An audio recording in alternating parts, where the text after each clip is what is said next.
Welcome, everyone. I'm Paul Menig with Business Accelerants, and with me today is James Cade, now of Asset and Maintenance Insight, his own consulting firm. Jim and I have worked together for more than a few years, while he was head of maintenance at several fleets, including Ryder Systems, Aero Trucking, Service Master, USA Truck, and Ruan.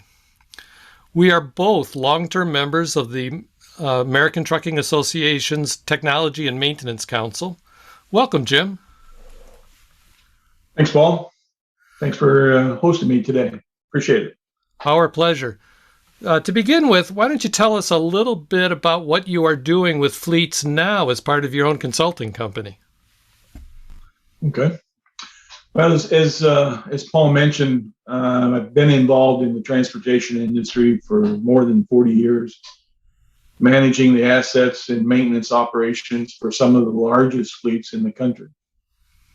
And during my career, I've had the opportunity to work with some of the best people in the industry and learned a great deal from the people I worked with and from the OEM suppliers, other industry contacts that I came into contact with.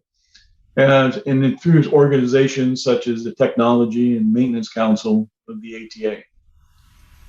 I attribute a lot of my success in managing fleets over the last many years was, I was never satisfied with the status quo. I constantly evaluated new technology and applied it to my fleets when necessary.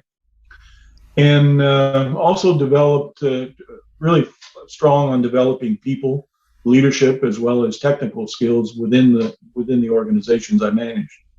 And over the years, as I gained doing the experience, I became quite adept at contract negotiations, asset management, vehicle specification development, data analytics, parts, tires, overall inventory supply and management, vehicle diagnostic systems, alternative fuels, and energy systems such as CNG, renewable diesel, biodiesel, and most recently electric vehicles or EVs.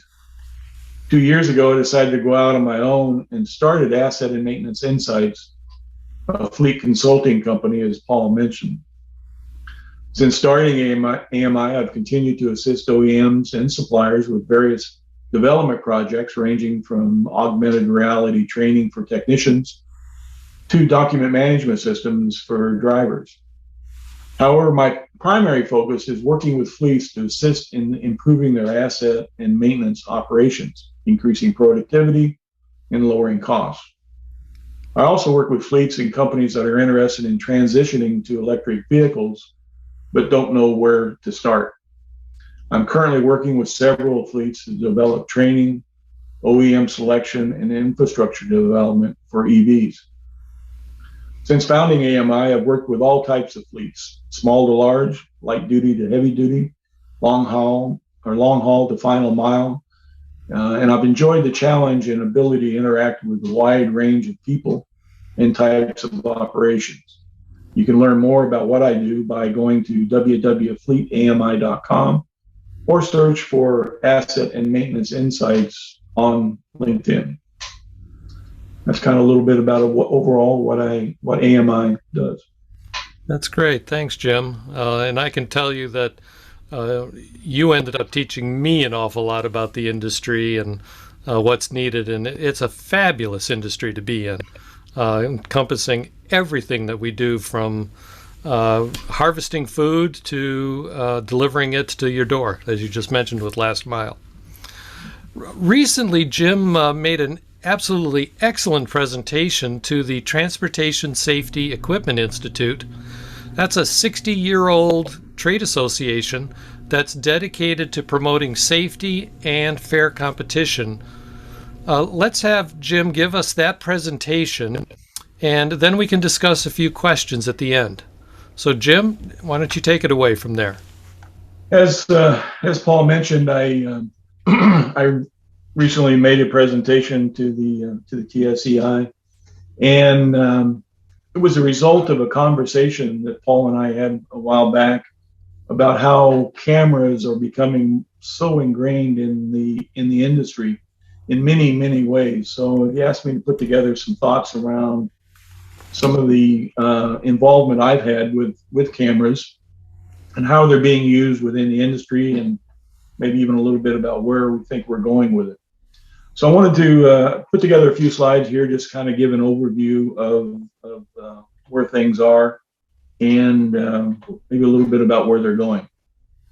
So kind of an overview is that light duty and medium duty vehicles have really taken advantage of cameras here in recent years, and I'll go through a little bit of that.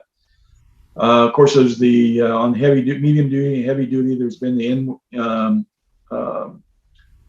in-cab forward-looking cameras for drivers, and then there's also the forward-looking I mentioned, and then there's the inward-looking as well, which has a little more controversy tied to it, which we'll cover.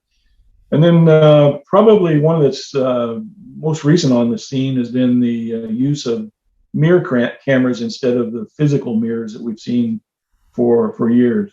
And also some work around trailer cameras, which I'll talk a little bit about. I'm very, very interested in that and where it's going overall. So, why is there such an increase in the overall interest in camera systems? Well, there's safety, of course. That covers this quite a bit of area, but basically it's trying to reduce accidents, injuries, and overall deaths through improving the safety of our vehicles and our drivers. Security, of course, trying to reduce theft. Driver accountability, it monitors driver behavior and helps make them better drivers. And driver protection, one of the things that we'll talk about here a little bit about is that cameras are independent, unemotional observers of what's going on around them. So again, it helps with providing another view of what actually happened. And then improves productivity through driver monitoring primarily, and has the opportunity to reduce operating costs through reduction in accident costs, thefts, lawsuits, and other areas. So, as I mentioned earlier, there's probably no segment of the industry as much as there is involvement or in adopting cameras as there is the light duty, somewhat medium duty, but mostly in the light duty. I'm dealing a lot with electric vehicle technology, especially with some startup companies, and they are embracing cameras like I've never seen before. In one particular case, Rivian, who is just now starting to release vehicles to Amazon, it has 11 cameras in the vehicle for all different purposes, which I have listed on the screen. In their attempt, what they're trying to do is improve security, reduce theft, talk about improving driver monitoring or driver behavior, accident review, and overall increase in productivity. But the in-cab forward-facing camera systems have probably been around now for a little while and are gaining more and more popularity all the time. In probably the path of least resistance, at least for a lot of fleets, in getting cameras into the cab is when they're forward-facing. Drivers like them, quite honestly, in most cases, is because, again, as I mentioned earlier, is they provide an independent account of what actually happened during an accident or other event, and they are being accepted now in many states. The video that they capture can be entered as legal evidence, and in some cases, I've recently noted where cases have been dismissed before they even went to trial because there was a video in the cab showing what actually happened, and it didn't match what was being described by the plaintiff. Driver accountability, we talked about that as far as improving the overall driver, and by being able to monitor the driver's behavior, being a coaching and training tool. And again, we're talking about outward facing or forward facing cameras. Still helps with the driver coaching and training. The overall point is either improve the driver or get the problem driver off the road. And then a lot of these cameras are being linked to advanced driver assistance systems, or ADAS. And again, it's just eliminating duplication of efforts. It's a camera that's in the cab to record events as they happen, but it also feeds data and information to other systems in the vehicle. There are many types of outward or forward-facing cameras, such as event-based or continuous recording. There's low-end models, high-end models, and I went through and did an count, and there's over 25 different companies offering outward-facing cameras today.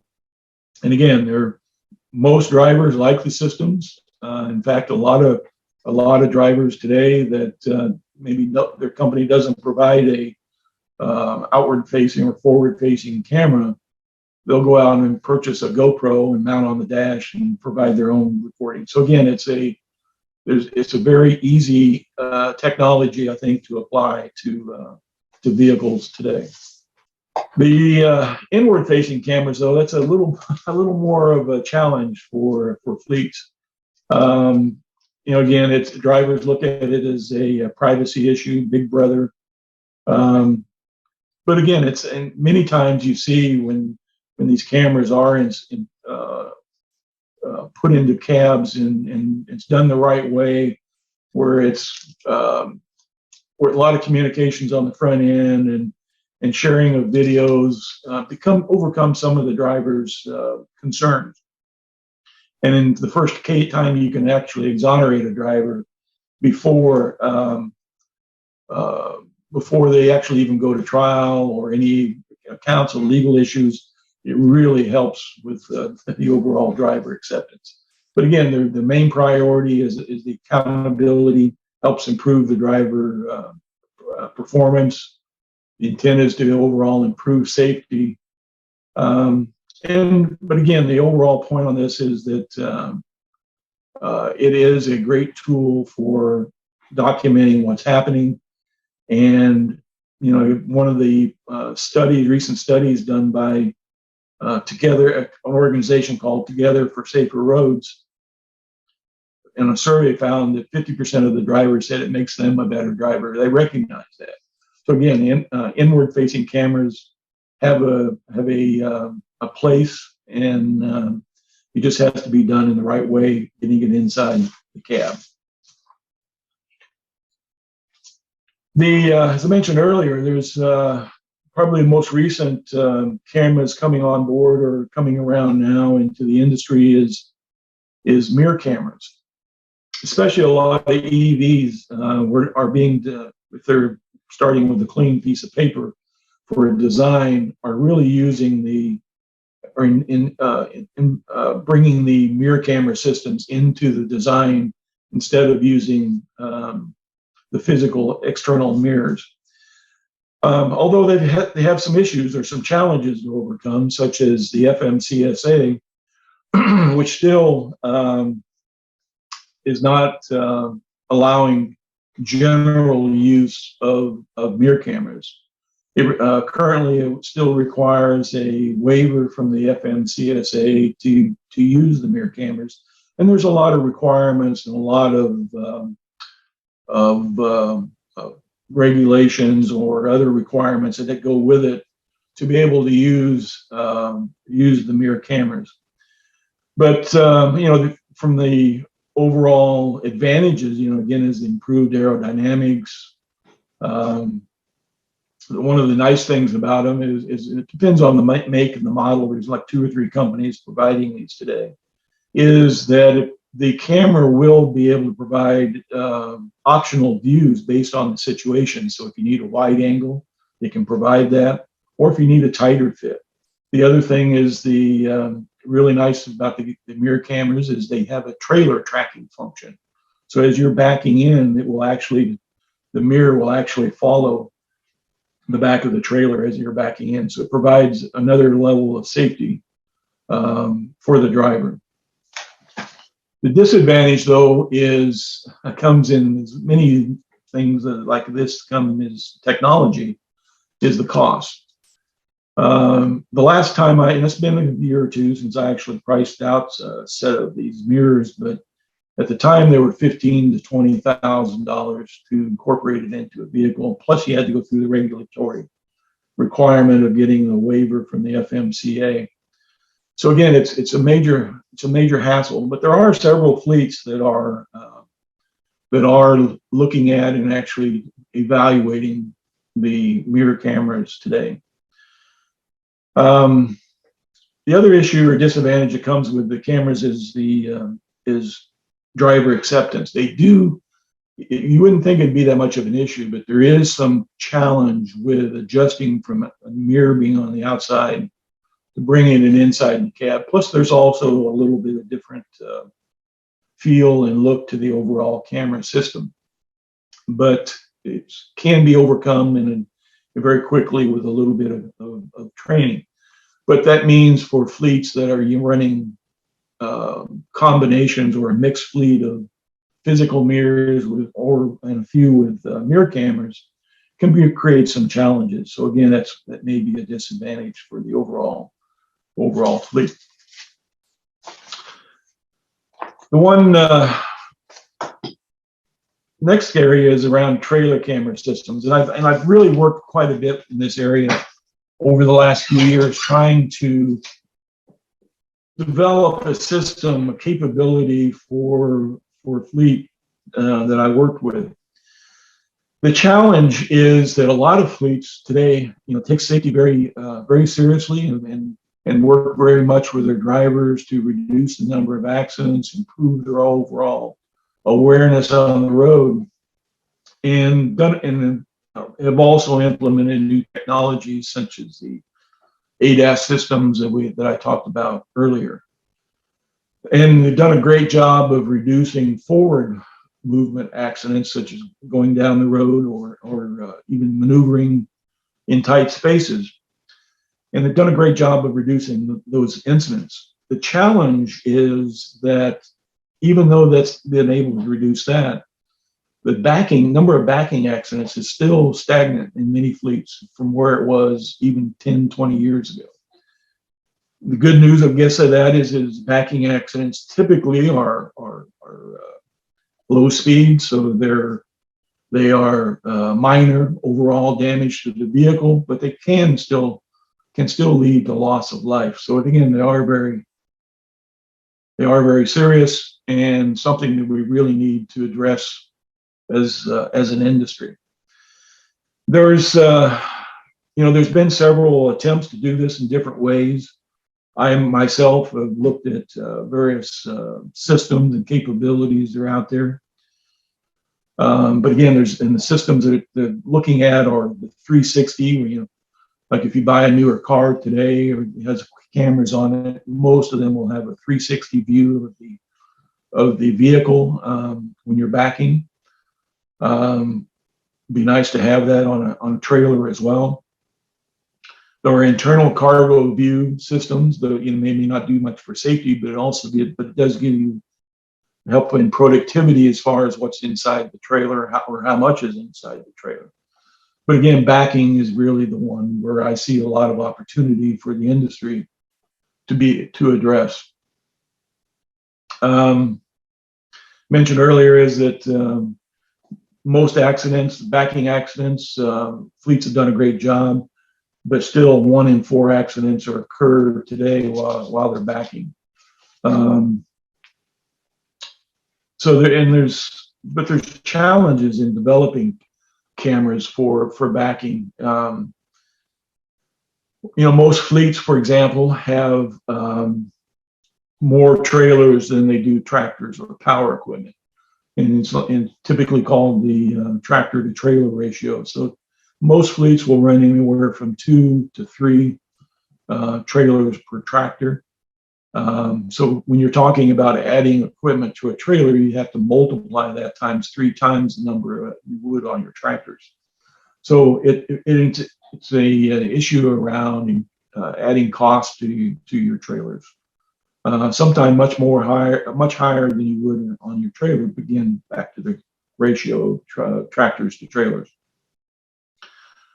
Cameras also have some acceptance issues or interaction with these camera systems. I tried for a while, actually, a removable system that was mounted on a magnet on the back of a trailer, but it required the driver to get out of the truck, walk to the back of the trailer, place the camera in place, then walk back to the cab, get in and start backing.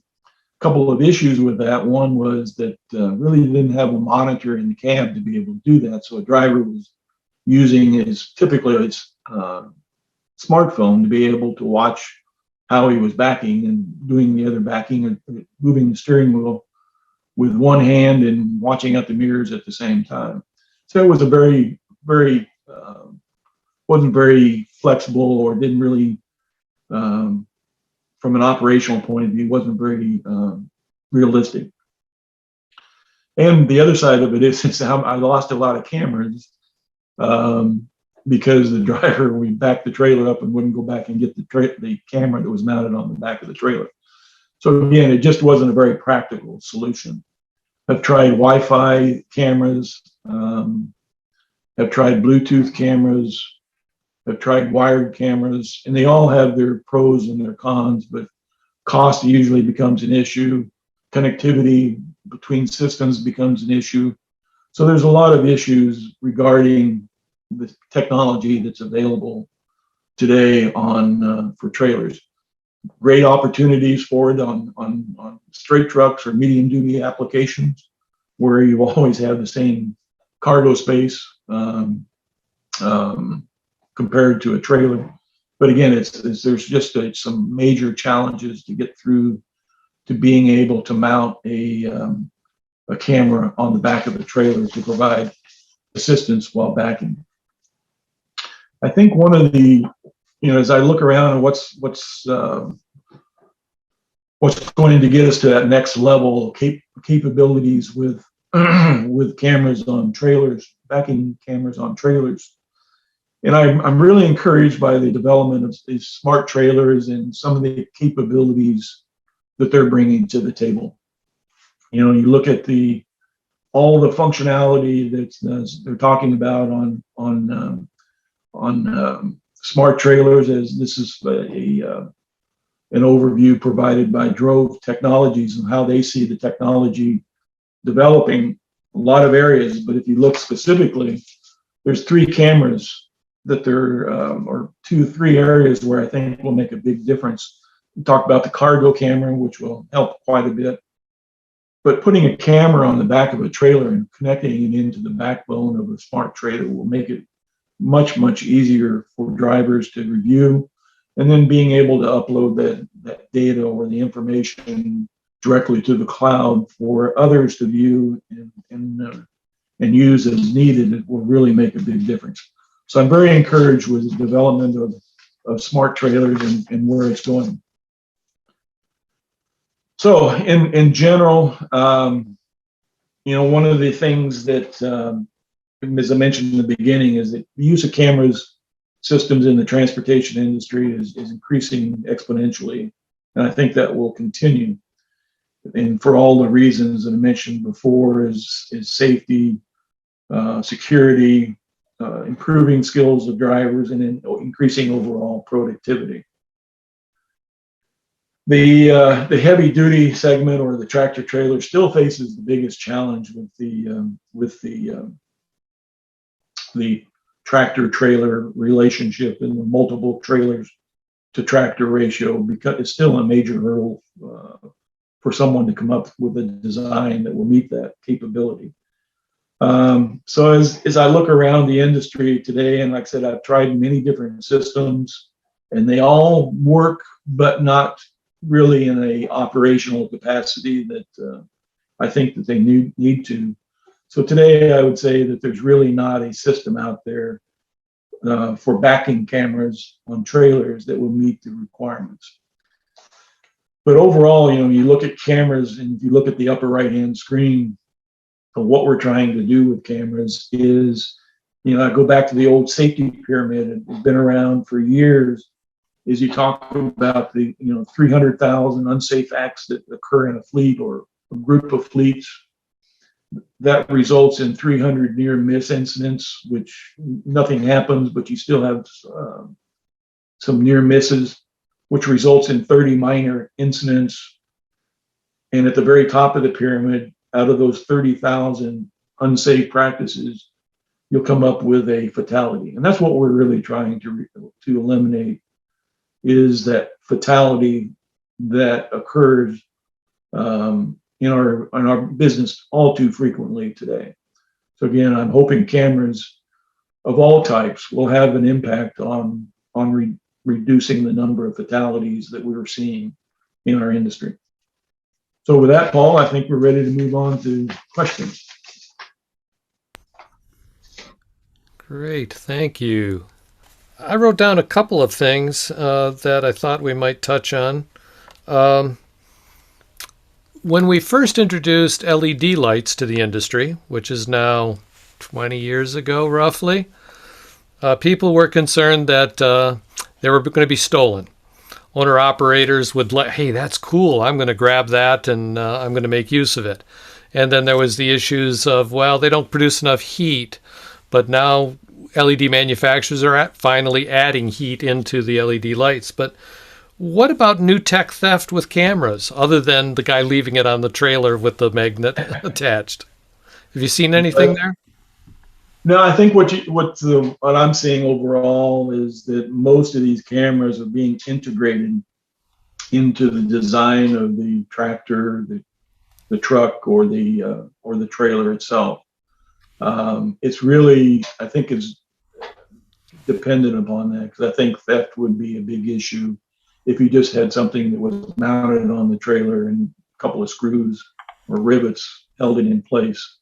So I think a lot of it is integrating all these cameras into the vehicle itself, so that it is become part of the vehicle. So it's not theft proof, but it really reduces the overall likelihood of theft occurring on the camera system. Yes. So you and I know FedEx and UPS pretty well. Cost, and safety at the same time. But that Rivian vehicle with 11 cameras for Amazon is just another world for technology and cost. All of the package delivery guys started out with being the first to have barcode scanners for the packages.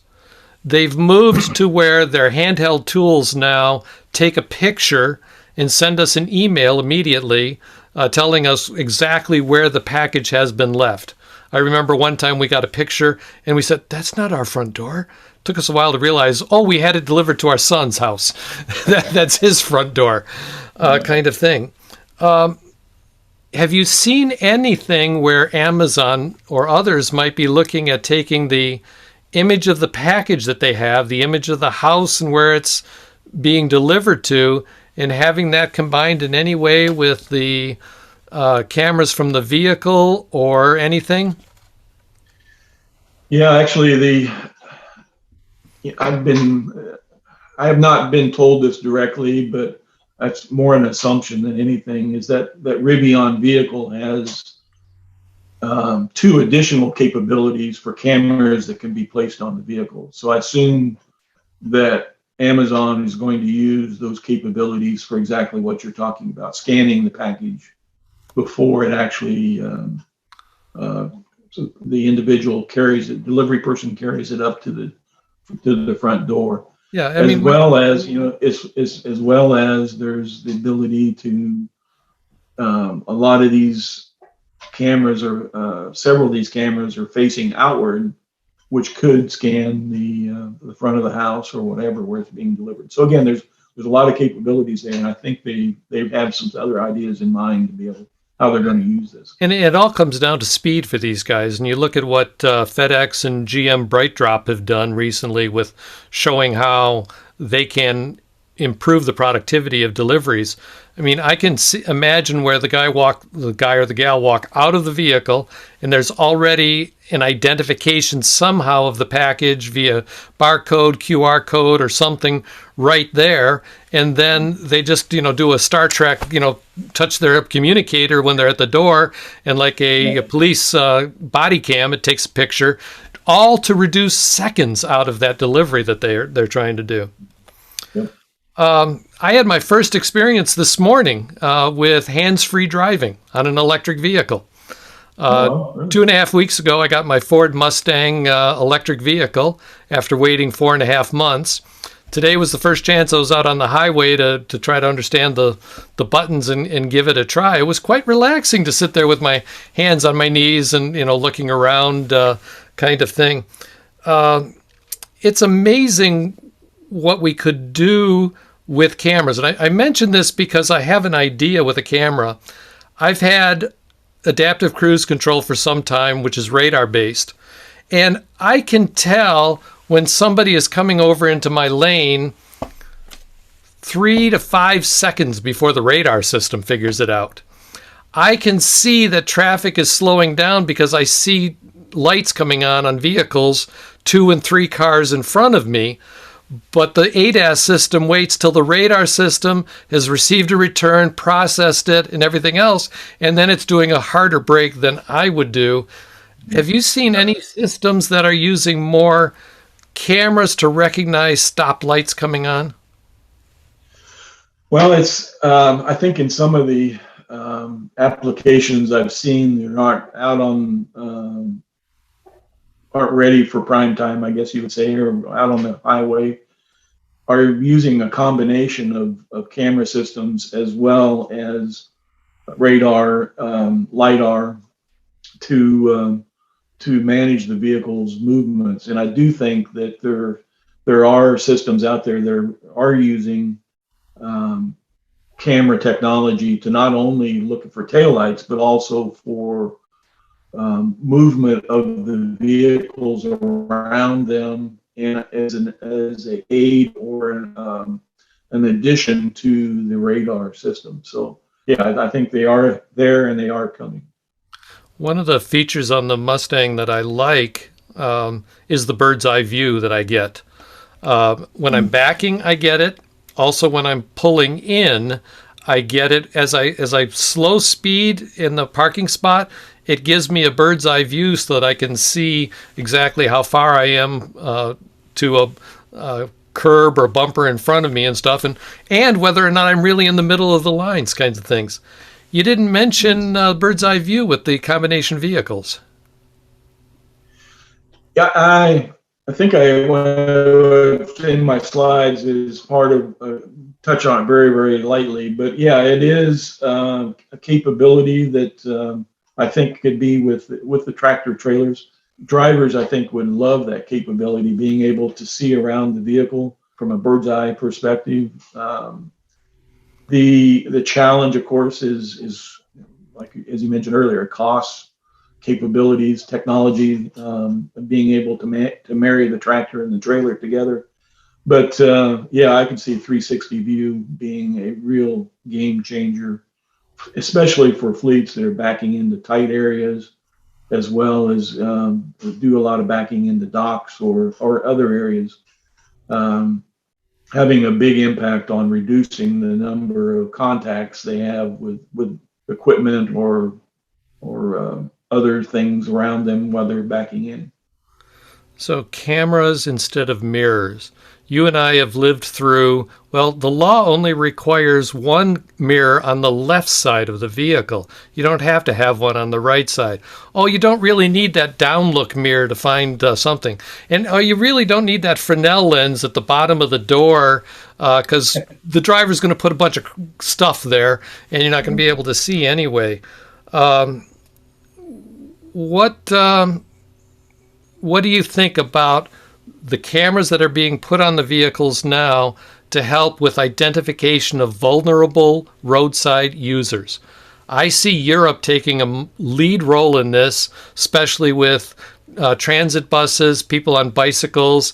at corners where pedestrians are. And I've always felt it was a good place for us with the school buses. To avoid the child that runs under the bus just at the last minute to retrieve a ball or a jacket that some other kid has thrown there. Yeah, I think there's a lot of opportunities to marry a camera with AI technology to actually help control the vehicle in certain circumstances. Example you used is a great one as far as I was in the school bus industry for a short while, and the ability to keep monitor all around the vehicle, either from a 360 view or actually having a camera controlling the brakes on a vehicle would be very, very beneficial, I think, in helping to reduce deaths. So having a camera system to be able to monitor around it and see when, make sure nobody's working around it, kids have crawled underneath of it or whatever before they release the brakes, and have a lot of the capabilities. So again, I think we're starting to see some of that today with tying in the camera systems to ADAS from the braking that we mentioned earlier, but also there's capabilities being developed around braking while backing. There's some of that going on with sensors today, but also others are looking at tying the camera systems into providing a much, much better view to the driver, but also actually having some control over the vehicle so they don't back over somebody that's standing there or run into the building or whatever. So again, I think definitely having a camera, AI, having some control over the vehicle is a lot of benefits to.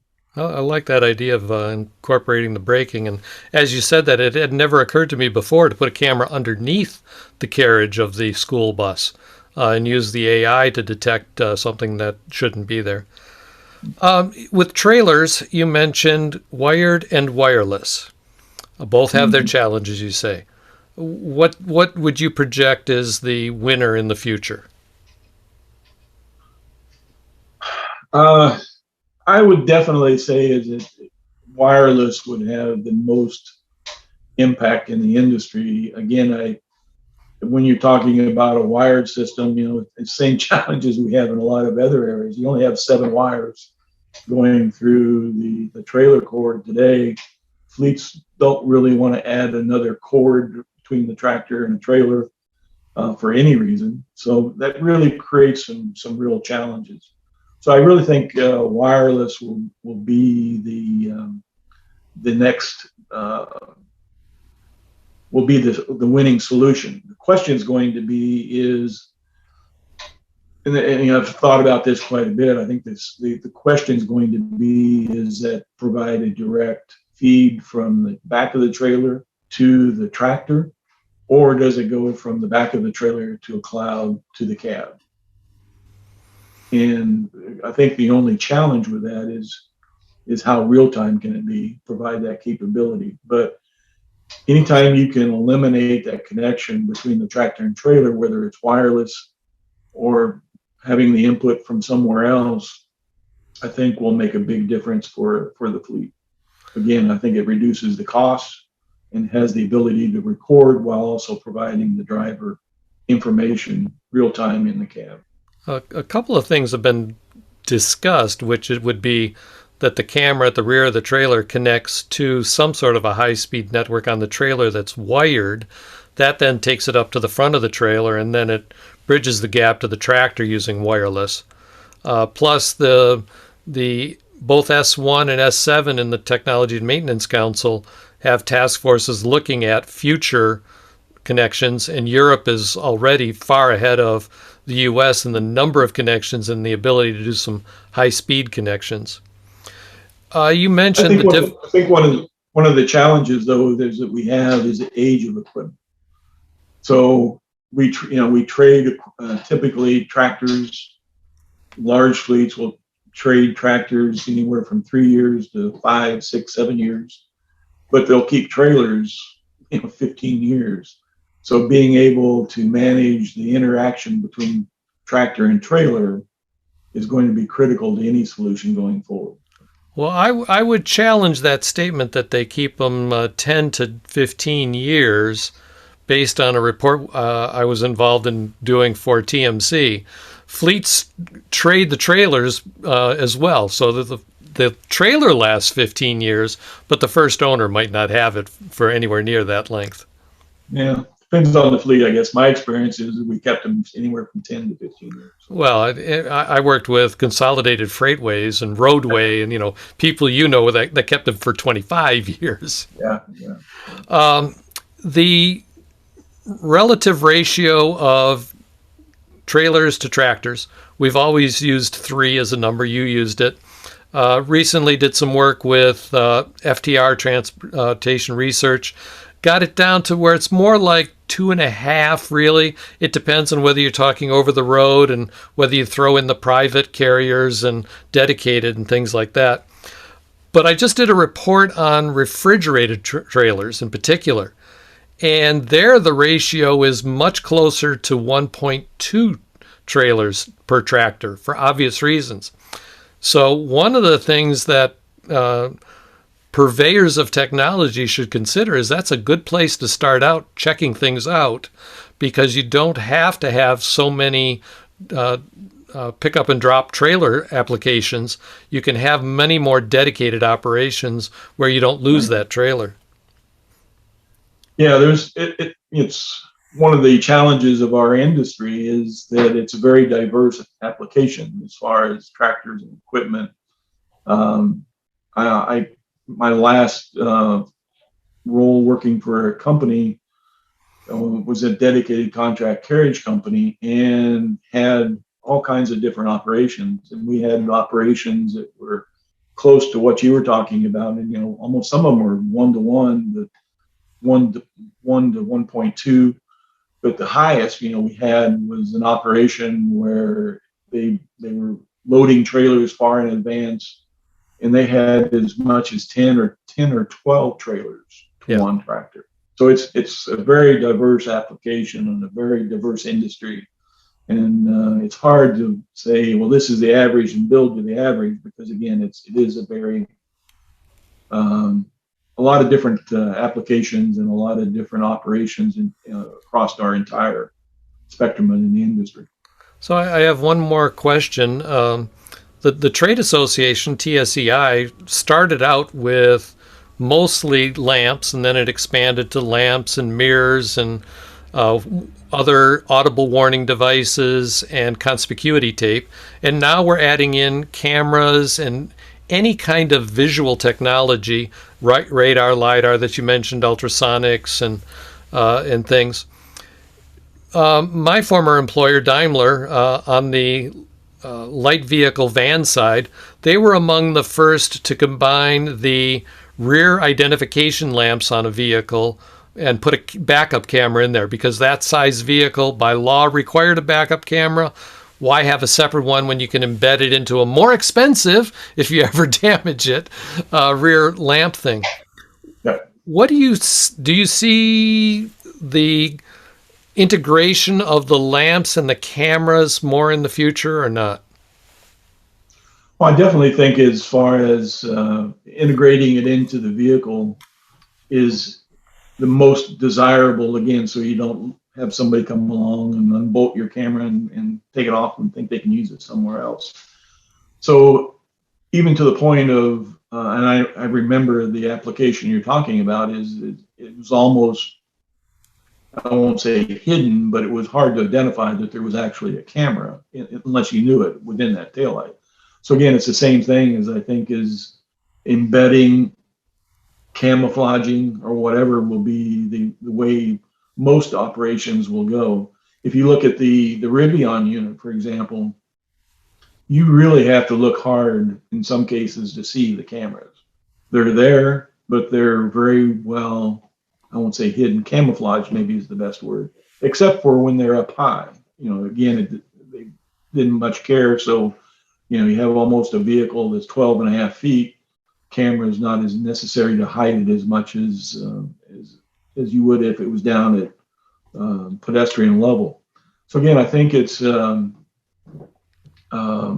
integration or camouflaging cameras will go a long way in having fleets anyway accept them into their operation. Right now, what I see is largely the cameras are a separate device. They're cheap, they're small. You buy them from foreign sources and things. But just as we've now gotten to strip lighting, where LEDs are placed in multiple places, either on flexible surfaces or hard surfaces, I can imagine very easily that I could have a camera chip and an LED chip right next to each other on a circuit board that could share optics so that the optics for the LED could meet the NHTSA requirements, while the optics for the camera could help with the focusing at the same time in one integrated package. And you won't be able to tell the difference in the future someday. Yeah.